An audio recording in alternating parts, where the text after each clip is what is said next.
आता प्रजा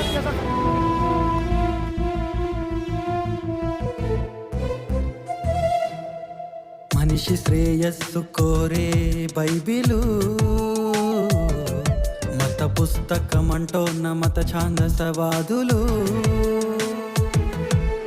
మనిషి శ్రేయస్సు కోరే బైబిలు మత పుస్తకమంటోన్న మత ఛాందసవాదులు. మనిషి ఎలా బ్రతకాలో చెప్పింది ఈ బైబిలు. మత పుస్తకమే కాదులే తెలుసుకోండి ఓ అన్నలు. మనిషి మనసును మార్చగలిగేది ఈ బైబిలు.